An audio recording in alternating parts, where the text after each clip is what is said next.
Ini hadis sahih. Barang siapa yang ikuti salat subuh berjamaah dapat pahala seperti orang salat malam sepanjang malam. Padahal sepanjang malam tidur. Mana kita mampu salat malam sepanjang malam. Hanya dengan subuh jamaah, berjamaah subuh, pahala sepanjang malam kita dapat. Lebih dahsyat lagi sunnah qabliyah subuh. Lebih baik, lebih besar pahalanya daripada dunia dan segala isinya. Bismillahirrahmanirrahim. Assalamualaikum warahmatullahi wabarakatuh. Alhamdulillahirabbil alamin. Allahumma shalli ala sayyidina Muhammad wa ala ali sayyidina Muhammad. Sahabat yang beriman yang insyaallah dirahmati oleh Allah Subhanahu wa taala, pada kesempatan yang sangat mulia ini, mari sama-sama kita simak, kita dengarkan ilmu yang akan disampaikan oleh guru kita almarhum Syekh Ali Jaber tentang rahasia dahsyat amalan di waktu subuh. Untuk lebih jelasnya, mari sama-sama kita simak tayangan berikut. Allah sembunyikan, tidak sebutkan. Seperti kata ini, Allah menjanjikan sempurna pahala dan menambah karunia. Di sini karunia tidak disebutkan. Karunia apa? Kata ulama, itu namanya akan Allah memberikan kekaruniaan yang tidak ada batas. Yang jelas, karunia tersebut akan pasti menenangkan hati. Sebagaimana janji Allah di surat As-Sajdah. Saya sambungkan ayat ini dalam surat As-Sajdah ayat 16. Fala ta'lamu nafsun ma ukhfiya lahum min qurrati a'yun jazaan bima kanu ya'malun. Tidak ada jiwa pun yang bisa tahu apa yang telah dirahasiakan, disembunyikan oleh Allah dari karunia-karunia yang akan menenangkan hati. Itu kata siapa? Allah. Yang jelas akan menenangkan hati. Mengapa ada bahasa yang akan menenangkan hati? Karena keinginan kita beda-beda. Ada orang diberikan mobil, belum tentu hatinya nyaman. Ya, terima kasih saya dapat mobil, tapi dia punya keinginan yang lain. Ada sesuatu, barangkali sesuatu kecil, tidak begitu besar, tapi begitu dia terima, dia merasa bahagia, hadiah luar biasa. Itulah Allah membagi bahasa akan menenangkan hati karunia itu. Kenapa ya Allah? Jazaan bima kanu ya'malun, itu balasan Allah terhadap apa yang kalian telah kerjakan. Berarti apa yang kita kerjakan Allah balas. Bukan hanya balas pahala yang sempurna, tapi terjamin karunia yang akan menenangkan hati. Oleh karena itu di akhir ayat ini, innahu ghafurun syakur. Artinya, sesungguhnya Allah Maha Pengampun, Maha Mensyukuri. Apa hubungan Allah Maha Mengampun dan Maha Mensyukuri? Allah Maha Mengampuni ketika kita membaca Al-Quran masih banyak kesalahan. Daripada yang salah tapi tidak pernah baca Quran. Benar. Salah baca Al-Quran masih termasuk diampuni Allah daripada yang salah tidak pernah baca Quran. Artinya jangan ada yang berkata saya takut salah. Allah sudah berkata Allah Maha mengampuni. Salat, pasti salat kita banyak kekurangan. Sunnah qabliyah ba'diyah, masbuk berapa kali, ketiduran salat subuh, Allah Maha mengampuni. Asal ketika kita salat harus kita juga komitmen sama diri. Jangan karena Allah Maha mengampuni kita malah jadi malas-malasan. Justru harus kita menjadi orang yang malu.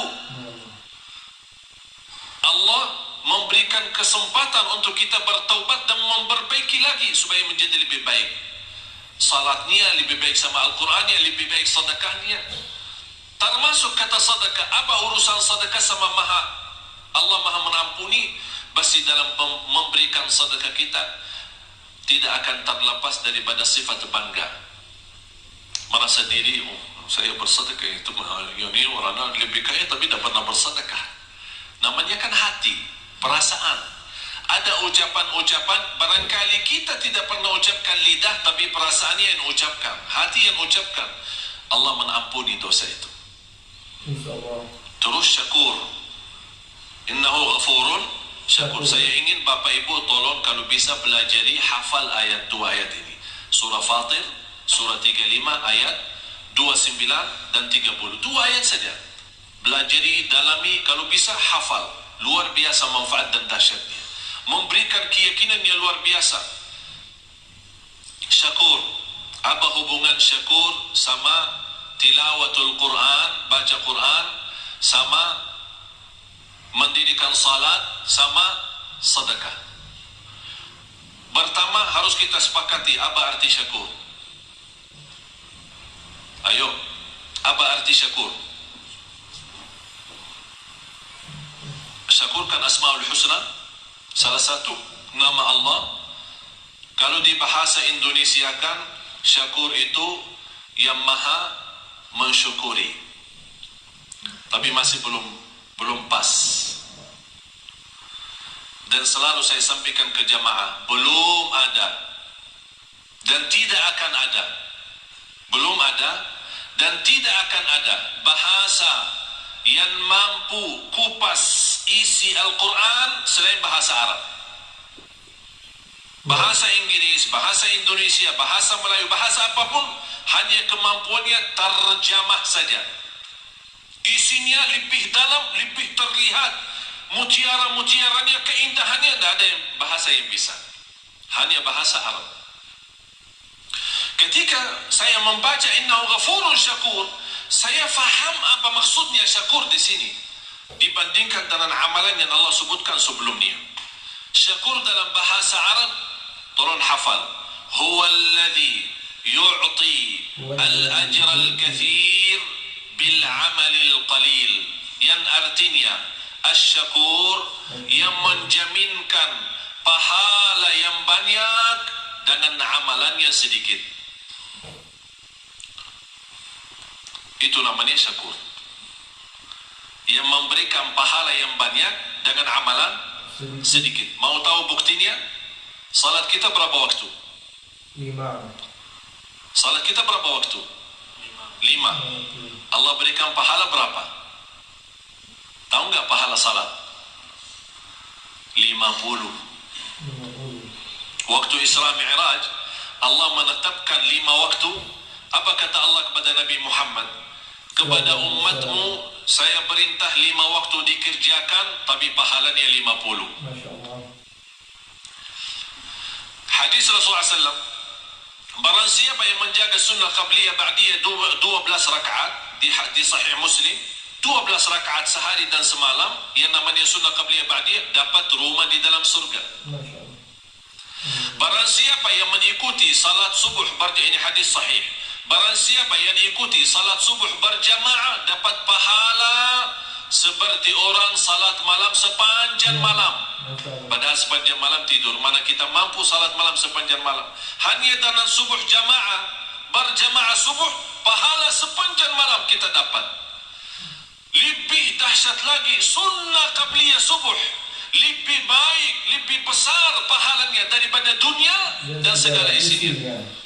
Itulah syakur. Amalan sedikit tapi pahalanya besar.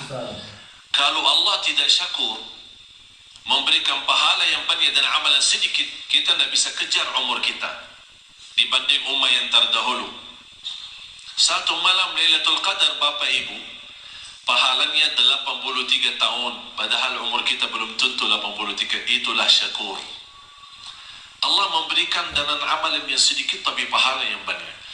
Saya tanya Anda sekalian, ketika ada orang membantu kita, memberikan tolongan apapun, dari segi bantu pinjaman atau bantu kendaraan, kita ada perlu ada acara, kita pinjam mobilnya sebentar, tapi di saat kita minta tolong orang itu dan dia berkenan membantu, kita benar-benar di saat yang sangat membutuhkan bantuan tersebut. Kira-kira bagaimana perasaan berterima kasih kepadanya? Tinggi kan? Setiap kita doa pasti ingat dia.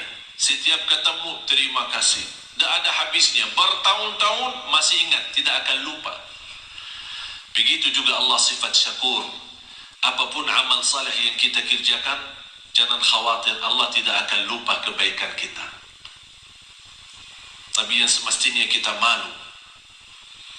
Sebagaimana Allah tidak lupa kebaikan kita, Allah juga tidak lupa dosa-dosa kita. Tapi subhanallah, tanda Allah syakur, ketika kita berdosa, Allah perintahkan malaikat jangan dituliskan dulu. Disebutkan berbagai macam riwayat, diberikan kesempatan 3 hari supaya taubat. Kalau dia taubat sadar malu, diampuni dosa, tidak perlu ditulis.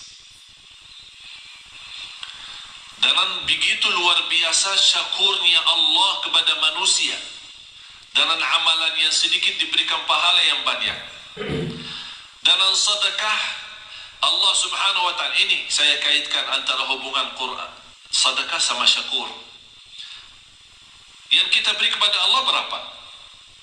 Dan yang Allah berikan kepada kita berapa? Rizki yang kita miliki Bapak Ibu, kalau kita mau hitungkan harus kena denda dan bayar, mana orang sanggup? Setiap mau hirup udara yang segar harus bayar. Setiap mau buka mata harus bayar. Mau tutup lagi harus bayar.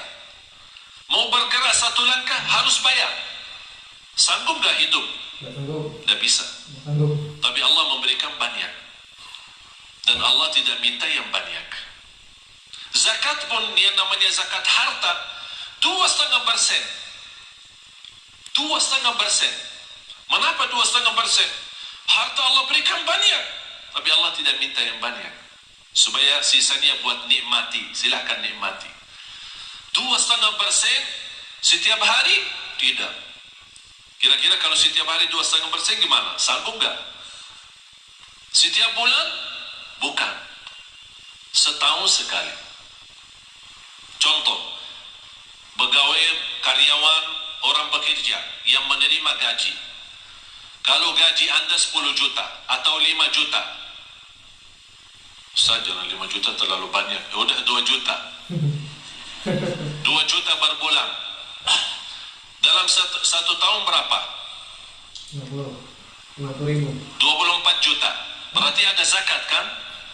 Oh ya, 24 juta. Tapi banyak orang salah hitung. Selama 1 tahun Anda punya keperluan. Kontrak, ada kos-kosan, pulsa, makan di jalan, bayar ini, bayar itu, ada cicilan, tagihan handphone, cicilan, bajunya cicilan, semuanya cicilan. Jadi bayar kan tagihan sana sini. Ternyata akhir tahun, pas kita mau hitungkan tabungan terisi atau tersisa dari sepanjang tahun gaji, ternyata yang tersisa hanya 800.000. Berarti Anda tidak ada zakat.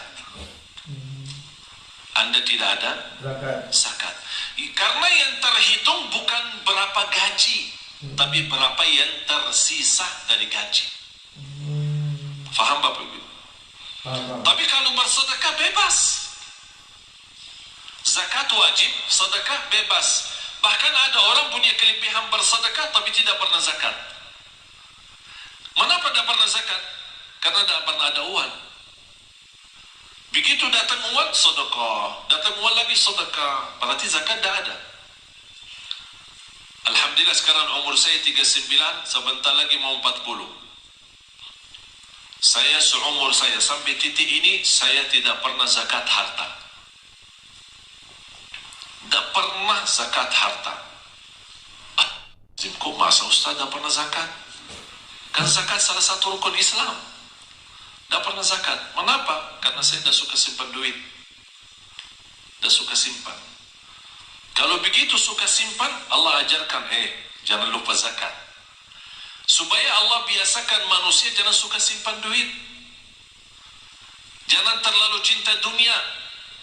Kalau sudah duit terkumpul, begitu mulai kurang angka-angkanya, mulai pusing, sakit.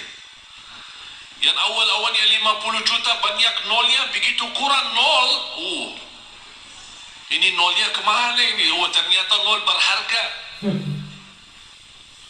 Allah mengajarkan supaya kita jangan terbiasa cinta nol itu. Supaya mudah membagi. Banyak yang Allah janjikan.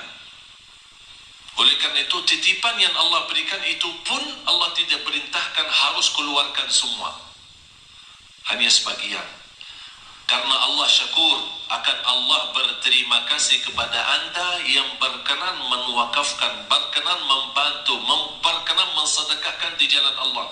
Bagaimana tanda Allah berterima kasih kepada kita?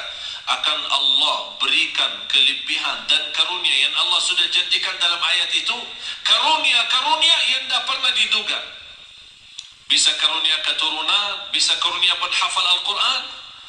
Ada orang dengan Masya Allah rajin sedekah. Saya punya ibu saya orang awam, bukan ulama, bukan ustazah, awam. Bahkan termasuk buta huruf, dia bisa baca Quran, baru saja mulai baca. Bagaimana dia bisa memiliki anak 12, termasuk saya, 12 bersaudara, 9 laki-laki, 3 perempuan. Di antara 12, 10 penghafal Al-Quran, 30 juz, bukan juz 30. Masya Allah. Soalnya mohon maaf, kalau di Indonesia bilang hafiz, banyak orang bilang hafiz, tapi hafiz cuma juz amma, juz 30. Udah dianggap diri hafiz. Kalau gelar hafiz kita di Madinah, kalau orang sebut hafiz, berarti yang dimaksud hafal 30 juz. Pada kemarin di tes, ada beberapa saudara kita, para hafiz kita kumpulkan, ada lamaran kerjaan di Qatar, di negara Qatar, mencari imam-imam dan muazzin dari Indonesia.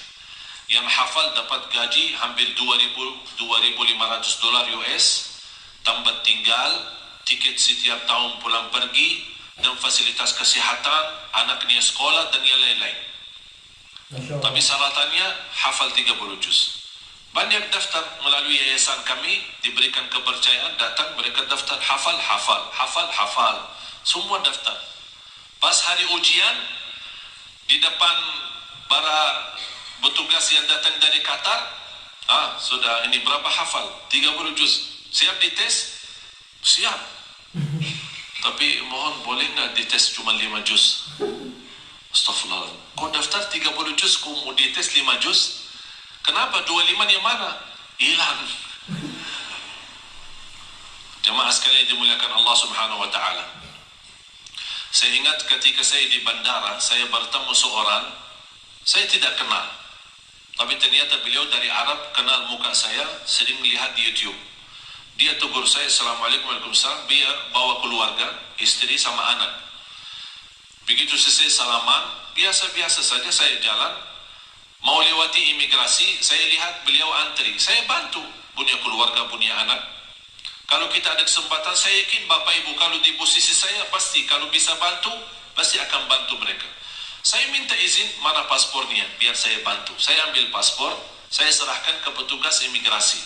Saya kenal mereka baik, Alhamdulillah, dibantu, lurus. Apa yang terjadi? Bapak sama istri sama anak dilewatkan oleh petugas imigrasi tanpa diperiksa wanita. Wanita kan Arab cadar. Biasanya kalau masuk ke imigrasi harus buka cadar, disesuaikan dengan paspor. Tapi karena mereka bawaan saya tidak diperiksa, percaya, lurus, jalan. Ini cerita hampir sudah 3 bulan. Sungguh Bapak Ibu, sampai sekarang si ibu itu beribuan terima kasih kepada istri saya atas bantuan suami. Kenapa? Ini bukan hal biasa. Kita bisa diluruskan di depan imigrasi tanpa kita dilihat muka. Mereka menganggap perbuatan yang kita bantu hanya hal biasa. Menurut saya biasa, hal kecil, tapi bagi mereka itu bukan kecil.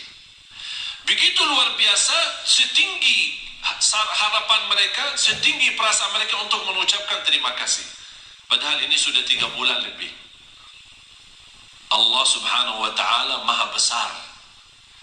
Lebih tinggi terima kasih Allah kepada manusia ketika berbuat kebaikan. Syaitan paling tidak suka istighfar. Kenapa syaitan tidak suka istighfar? Tahu nggak kenapa? Syaitan bekerja keras pagi, siang, sore, malam untuk menggoda manusia. Astagfirullahaladzim. Terjumus manusia, salah ikut syaitan, berbuat dosa. Begitu dia ingat Allah, astagfirullah, dia nangis malu. Sebab kata istighfar, Allah ampuni dosanya. Apa kata syaitan? Capek deh, dari pagi sampai malam aku godain, begitu berhasil sebentar saja diampuni. Astagfirullah. Allah cinta istighfar, apalagi istighfar yang mendalam hati, betul paling dalam. Ucapan ini sederhana tapi luar biasa. Ingat Bapak Ibu, bagi Allah sebagaimana di ayat ini, innahu ghafurun syakur, bagi Allah soal ampunan dosa sangat mudah, paling enak, paling enteng, paling ringan bagi Allah ampunan dosa. Allah tidak keberatan mengampuni dosa kita. Wa inni laghaffarun liman taba wa amana wa amila salihan thumma ihtada. Kata Allah Subhanahu wa taala, aku ampuni, aku berkenan ampuni. Tapi bagi siapa? Yang berkenan taubat, yang berkenan istighfar. Oleh karena itu ketika kita bertaubat dan menangis, titisan air mata berharga di sisi Allah. Alhamdulillahirrahmanirrahim. Sahabat yang beriman, itulah tadi ilmu yang disampaikan oleh guru kita. Mudah-mudahan bermanfaat, mudah-mudahan dapat kita istiqomah, dapat kita mengamalkan seluruh perintah-perintah Allah Subhanahu wa taala. Mudah-mudahan kita termasuk hamba-hamba yang bersyukur kepada Allah Subhanahu wa taala. Mudah-mudahan kita semua diampuni oleh Allah Subhanahu wa taala dosa-dosa kita, sehingga kita dapat masuk surga tanpa hisab. Amin amin ya rabbal alamin. Mudah-mudahan kita tetap menjaga istiqomah amalan-amalan yang ringan tetapi pahalanya sangat dahsyat, sangat luar biasa, seperti contoh sunnah qobliyah subuh, sholat sunnah rawatib dan lain sebagainya. Itu adalah pahala-pahala yang sangat besar yang ringan kita kerjakan, tapi pahala yang sangat luar biasa di sisi Allah Subhanahu wa taala. Mudah-mudahan kita semua istiqomah dalam menjalankannya. Mungkin itu saja yang dapat disampaikan, saya akhiri. Wassalamualaikum warahmatullahi wabarakatuh.